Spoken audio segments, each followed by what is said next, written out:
Buonasera da Sicilia 24, le principali notizie. Laura Bonafede, donna di mafia, la maestra legata sentimentalmente a Matteo Messina Denaro, è stata condannata a 11 anni e 4 mesi. Strage di Altavilla, ricorso della Procura di Termini Imerese contro la scarcerazione di Barreca, accusato di aver ucciso moglie e figli, è molto pericoloso. Le rubano 30.000 euro tra contanti e gioielli con la scusa dell'incidente a un nipote a Gioarre, l'ennesima anziana vittima di truffa, e allarme in paese. Operazione antidroga a Messina, la Casetta era la base operativa dello spaccio di crack per 3 gruppi criminali, 24 arresti. Nuovo no al decreto migranti del governo Meloni, la sentenza di un giudice di Catania blocca il trattenimento di 3 egiziani e 2 bengalesi, si infiamma la polemica politica. Folla di utenti e CAF in cerca di informazioni sul reddito di povertà, la nuova misura annunciata da Schifani, ma ancora non ci sono certezze. Modernissimo e scandaloso, ad Agrigento la prima del film Eterno Visionario su Luigi Pirandello con la regia di Michele Placido. Calcio, dopo il pari nel derby col Messina, il Catania prepara il riscatto a Crotone. Toscano ritrova Guglielmotti e Quaini e spera nel recupero di Lunetta.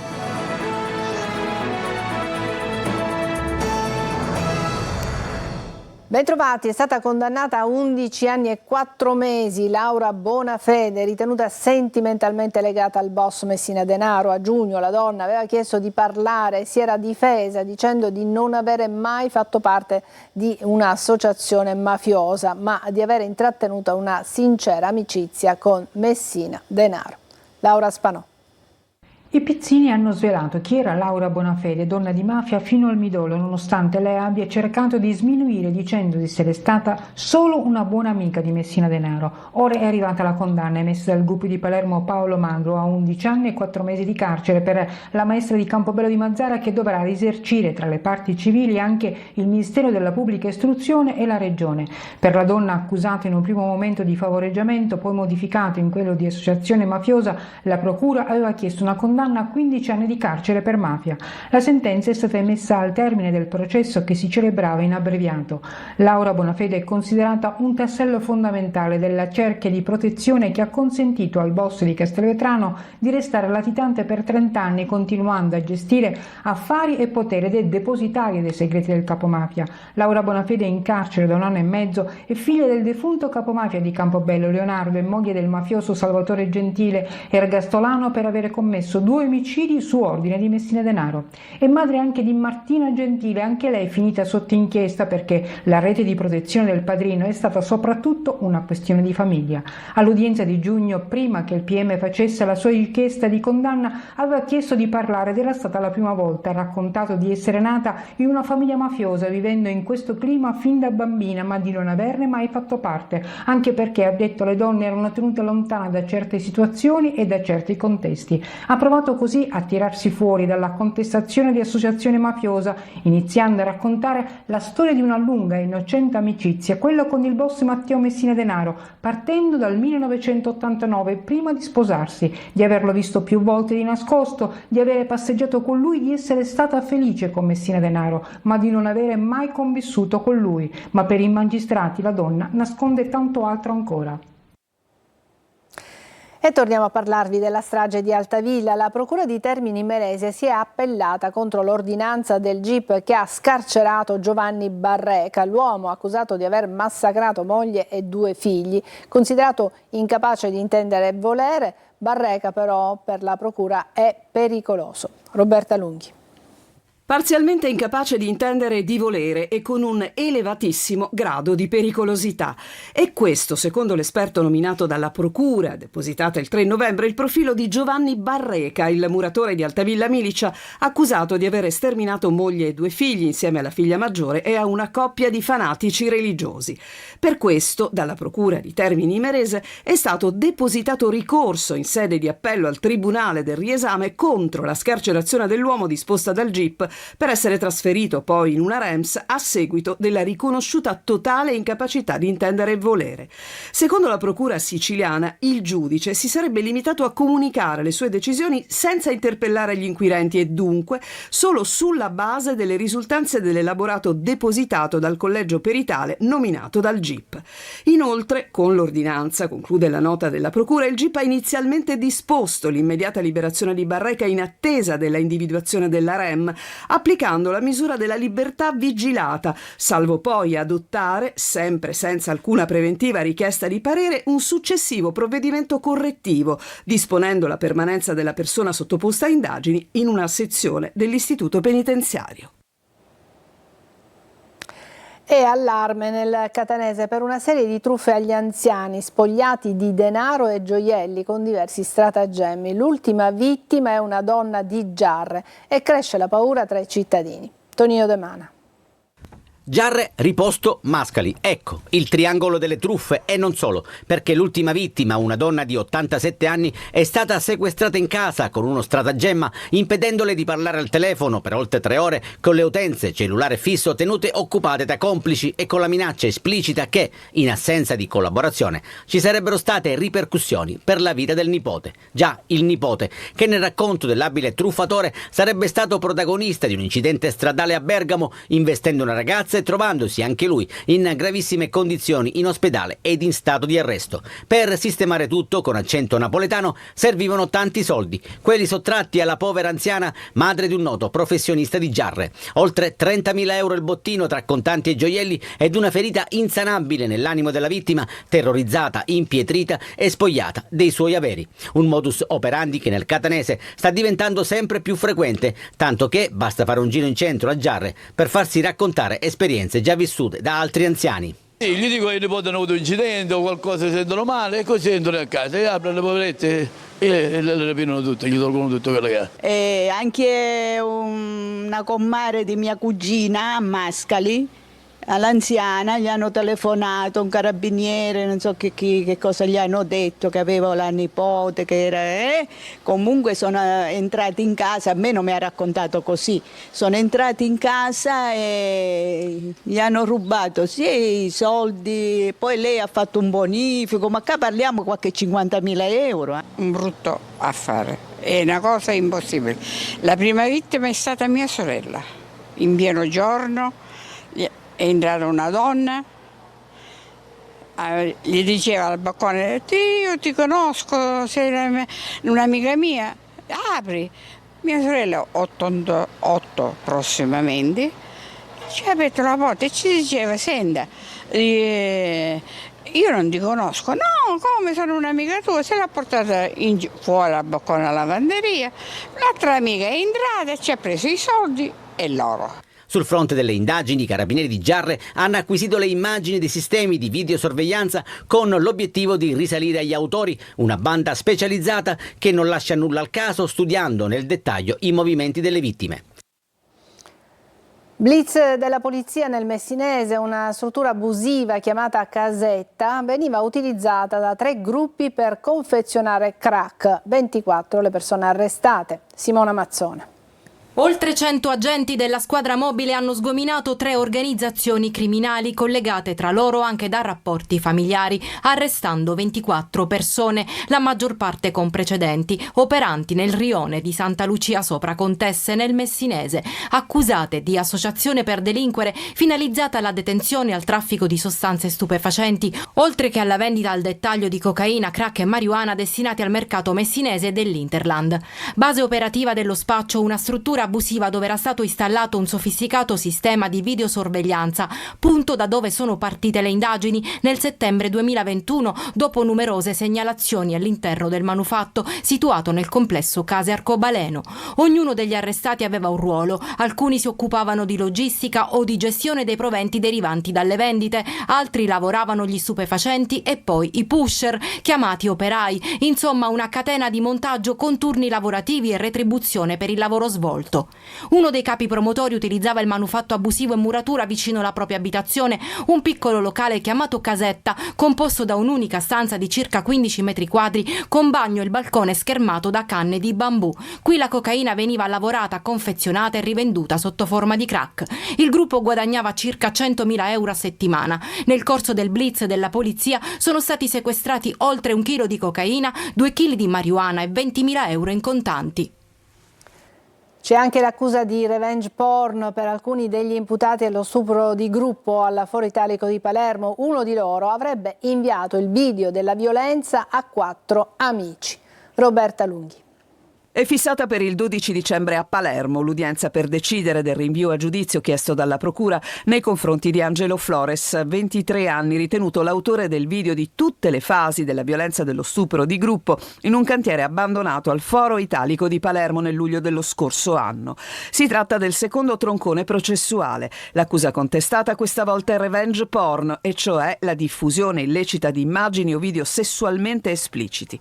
Il reato punisce chi li fa, chi li diffonde, ma anche chi li riceve per poi girarli. E in questo caso Flores avrebbe condiviso il video con 4 persone, 2 delle quali, Gabriele Di Trapani ed Elio Arnao, appartenenti al branco, oltre a 2 estranei alla vicenda.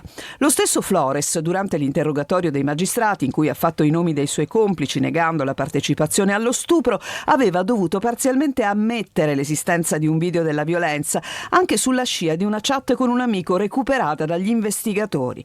Uno sconcertante scambio di battute sulla ragazza che, scriveva Flores, voleva farsi tutti, e sull'amico che lo mette in guardia. Questa, si legge, non è che spunta che l'avete stuprata, stai attenti a questo video. Intanto, dopo la condanna a 8 anni e 8 mesi di Riccardo Parrinello, l'unico minore al tempo dei fatti, per venerdì è attesa la sentenza in abbreviato per i 6 imputati dello stupro di gruppo. Per 5 di loro la richiesta è 12 anni, mentre 10 anni e 8 mesi sono stati chiesti per Samuele Lagrassa, per avere solo assistito alla violenza sessuale. Da Catania nuovo no al decreto migranti del governo Meloni, la sentenza firmata dal giudice etneo che blocca il trattenimento di 3 egiziani e 2 bengalesi infiamma la polemica politica. Luca Ciliberti. In Italia i giudici continuano a non convalidare i trattenimenti nei centri dei migranti, nonostante il decreto legge approvato in tutta fretta dal governo lo scorso 21 ottobre, che ha riformulato la lista dei paesi sicuri. Una pronuncia è arrivata dal Tribunale di Catania ed ha riguardato 3 egiziani e 2 bengalesi. L'Egitto per alcuni giudici e per la sinistra italiana non è un paese sicuro. Io mi chiedo se l'Italia, con tutti questi clandestini che arrivano qui e che girano incontrollati, delinquono, spacciano, stuprano, se a questo punto l'Italia è un paese sicuro. L'obiettivo del decreto scritto dal governo dopo la bocciatura del trattenimento dei primi 12 migranti portati in Albania era quello di superare con un provvedimento di legge la sentenza della Corte Europea di Giustizia che ha fissato paletti più stringenti perché un paese possa ritenersi sicuro. Egitto e Bangladesh, secondo i giudici, non sono paesi sicuri. La pronuncia del Tribunale di Catania, con cui non viene convalidato il fermo del cittadino egiziano, conferma sostanzialmente il fallimento delle politiche sui temi dell'accoglienza e dell'immigrazione da parte del governo Meloni. È un argomento che il governo utilizza soltanto per le campagne elettorali, e a condannare Meloni, Salvini e Piantedosi sono soprattutto i dati nettamente peggiori rispetto agli ultimi anni. Il giudice Massimo Escher, che ha firmato l'ordinanza in cui si ritiene l'Egitto paese non sicuro, è il presidente della prima sezione civile del Tribunale di Catania. Si tratta della sezione che si occupa dei ricorsi in materia di immigrazione e della quale fa parte anche Yolanda Apostolico, la giudice che nell'ottobre 2023 decise di non convalidare il trattenimento di 3 tunisini che in base al cosiddetto decreto Cutro erano stati portati al CPR di Pozzallo. Il governo Schifani ha approvato il bilancio di previsione e la legge di stabilità regionale. Con la manovra 2025-2027, dice Schifani, il governo stanzia maggiori risorse per il sistema sanitario, prosegue gli interventi a contrasto della siccità, punta all'attrazione degli investimenti. E intanto da qualche giorno molte persone affollano i CAF in cerca di informazioni sul reddito di povertà. La nuova misura annunciata proprio da Schifani, ma ancora non ci sono certezze. Simona Mazzone. Ancora è solo un annuncio ed è già un successo. Desiderosi di ricevere informazioni sognano di accedere all'ultima misura lanciata dal governatore siciliano per contrastare la povertà. Sono i cittadini che già da qualche giorno affollano i CAF. Qui siamo a Palermo, sperando di rientrare tra gli aventi diritto. Ma la nuova frontiera degli aiuti annunciata di getto da Schifani nel suo intervento alla convention di Forza Italia alcuni giorni fa è ancora tutta da redigere. Unica certezza al momento sono i numeri: 30 milioni di euro una tantum per famiglie con un ISEE fino a 5.000 euro. Nulla di concreto ancora e nemmeno di scritto, cosa questa che non scoraggia l'utenza, come chiarisce il titolare di un CAF intervenuto a Buongiorno Sicilia. In realtà l'unico dato che abbiamo è quello che l'ISEE deve essere al di sotto dei 5.000 euro. Altro insomma non sappiamo. Servirebbero delle misure più strutturate, servirebbero insomma degli investimenti sul piano lavorativo, servirebbe cercare di incentivare le aziende a venire qui al sud ad investire. Se i 30 milioni a disposizione fossero distribuiti tra gli ex percettori del reddito di cittadinanza non beneficiari dell'assegno di inclusione, sarebbe un'elemosina, dice Grasso. Se noi andiamo a dividere per esempio questi 30 milioni di euro con le 74.000 famiglie che hanno perso il diritto al reddito di cittadinanza e non sono rientrati nemmeno nell'assegno di inclusione, quindi sicuramente saranno poveri, ma non sono i soli poveri, a questi andrebbero 400 euro l'anno, ovvero 30-33 euro al mese. Mentre gli addetti ai lavori vengono inondati da richieste di cittadini in difficoltà, nella politica la maggioranza sull'argomento si spacca, con Fratelli d'Italia che frena l'entusiasmo del presidente siciliano. Del resto è stato proprio il governo Meloni a bocciare il grillino reddito di cittadinanza. Brevissima pausa, ci vediamo tra poco.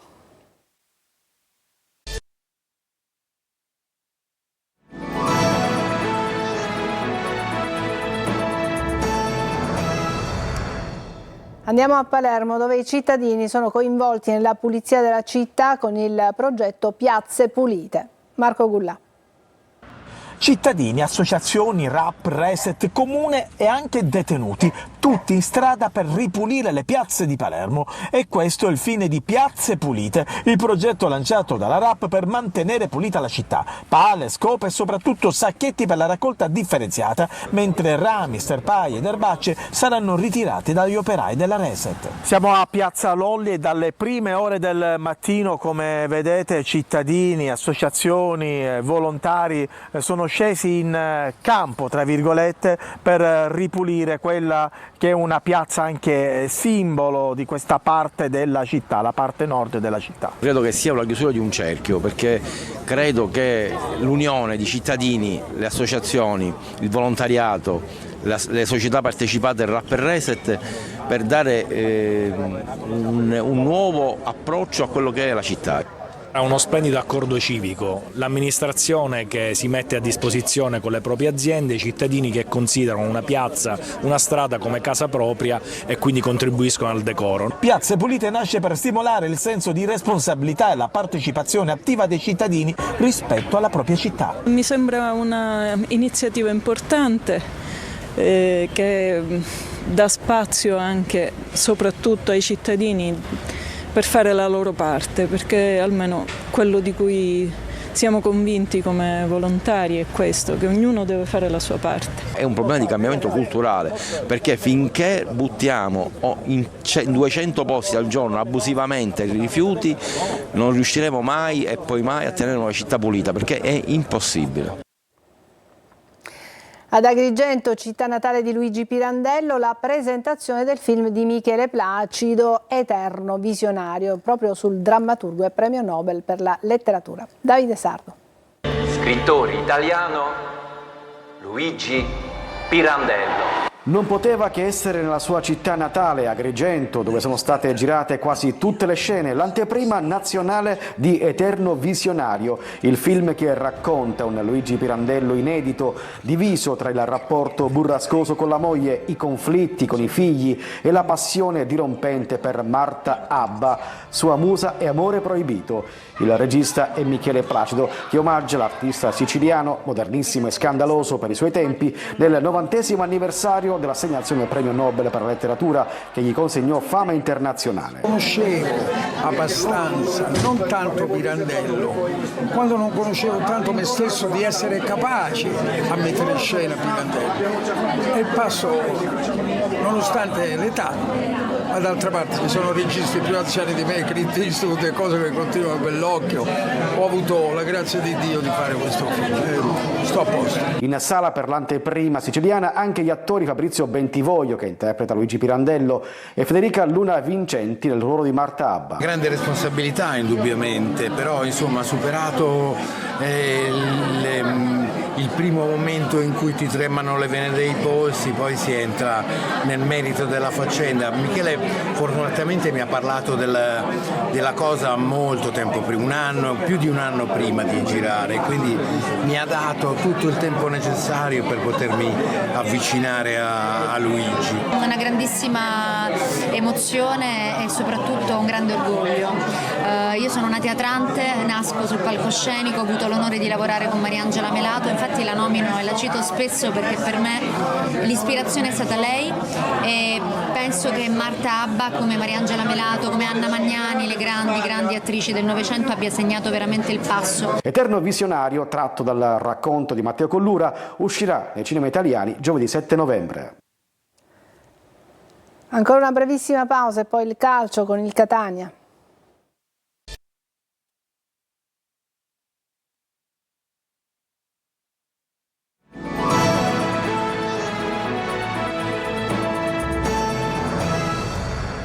Eccoci al calcio. Dopo il pari nel derby con il Messina, il Catania adesso deve preparare la trasferta di domenica prossima a Crotone. 2 recuperi per Toscano, che spera di avere a disposizione anche Lunetta. Francesco Triolo. Il pareggio col Messina, una mezza sconfitta, ed i fischi che hanno accompagnato il Catania all'uscita dal campo sono stati a ceralacca sulla delusione dei tifosi rossazzurri. C'è quindi da ricostruire fiducia ed entusiasmo, da recuperare l'empatia con il pubblico che è scemata di settimana in settimana e che negli ultimi 8 giorni ha raggiunto il culmine con 2 punti conquistati in 3 partite ravvicinate. Il derby avrebbe potuto rappresentare una sorta di riscatto, di molla per rilanciarsi, e invece no. C'è così da rimborcarsi le maniche a partire da oggi, perché all'orizzonte domenica prossima c'è una partita non certo facile in casa di un Crotone che ha pareggiato a Cerignola, reduce da 4 risultati utili consecutivi che gli hanno fatto scalare la classifica e adesso con l'obiettivo di inserirsi nelle zone più prestigiose. Toscano, rispetto alla partita contro il Messina, potrà contare sui rientri di Quaini e Guglielmotti, che hanno scontato le rispettive giornate di squalifica e che quindi sono a disposizione del mister per la sfida dell'uscita, dove potrebbe avere più minuti De Rose. Bisogna capire durante la settimana di quanto potrebbe aumentare la sua autonomia in partita. E poi ci sono da valutare le condizioni di Lunetta, che potrebbe tornare a disposizione, anche se naturalmente non al 100% per la gara di domenica pomeriggio. Insomma, valutazioni da fare per Toscano, che comunque ha bisogno soprattutto di gol, quelli che sono mancati contro il Messina. È tutto per questa edizione di Sicilia 24, grazie per averci seguito, buona serata.